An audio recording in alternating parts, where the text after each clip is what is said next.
మాది గౌరవపాలెం. నేను అమ్మవారి దగ్గర నుంచి 4 months నుంచి వస్తున్నాను అమ్మవారి దగ్గరికి. నేను అనుకున్నది కొన్ని జరుగుతూ ఉన్నాయి. నాకైతే అమ్మవారి మీద పూర్తి నమ్మకం వచ్చింది. ఈ రీసెంట్గా ఏంటంటే మా అత్తయ్య వాళ్ళ ఇంట్లో నాకు కొంచెం నెగిటివ్ ఎనర్జీ అయితే మా అత్తయ్యకి చాలా ఎక్కువగా ఉండేది. వెళ్ళానంటే నాకు చాలా ఇబ్బంది, నిద్ర పట్టేది కాదు, అసలు ఒళ్ళు కూడా జలదరిస్తూ ఉండేది. మా అబ్బాయిని నేను ఇద్దరం ఒక హాల్లో పడుకునేవాళ్ళము.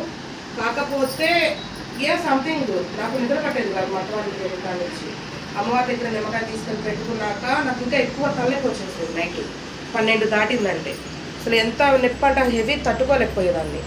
తర్వాత అమ్మవారి బండా నీళ్ళు తీసుకొని తాగేదాన్ని, లేచి పైకి లేసి తాగేదాన్ని. ప్లస్ తర్వాత ఒక 2 daysకి ఆ రోజు ధ్యానం చేసుకున్నప్పుడల్లా నాకు అమ్మవారి నవ్వు తప్ప ఇంకేం కనపడేది కాదు.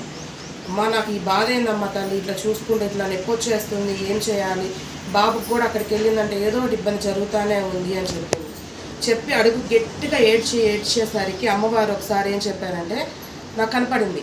నువ్వెందుకు భయపడుతున్నావు, ఎందుకు బాధపడుతున్నావు, నేను అన్నీ నీకున్నాను కదా తోడు.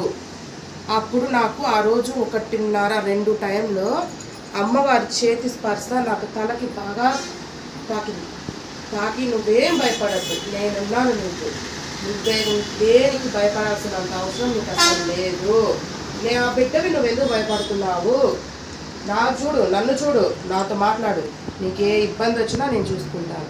అమ్మ నన్ను తన ఒళ్ళో పడుకొని పెట్టుకొని ఆ రోజు 3 గంటల దాకా అమ్మ నాతోనే ఉండింది. నాకు మత్తాల ఇంట్లో నాకు నెగిటివ్ ఎనర్జీ ఉన్నా తెలుసు, అమ్మవారు నీకేం కావద్దు నేను ఉన్నానని చెప్తుంది కూడా. కానీ ఆ బాధ అలా ఎక్కువగా వచ్చేసింది, ఏడుపు వచ్చేసేది. అమ్మ నేను ఎందుకు అసలు భయపడద్దమ్మా, నేనున్నాను కదా, నా బిడ్డ అయిందని నిన్ను ఎందుకు వదిలేస్తాను నేను అని నాతో 3 గంటల సేపు ఆ ఊళ్ళో నన్ను పడుకోబెట్టుకొని అసలు ఎంత బాగా లాలిచ్చిందంటే నాకు అది చెప్తున్నా కూడా కన్నీళ్ళు వచ్చేస్తున్నాయి. అంత బాగా కనపడింది అమ్మ నాకు ఆ రోజు తర్వాత నుంచి నాకు నెగిటివ్ అనేది నాకు మా ఇంట్లో కనపడలేదు. ఇదంతా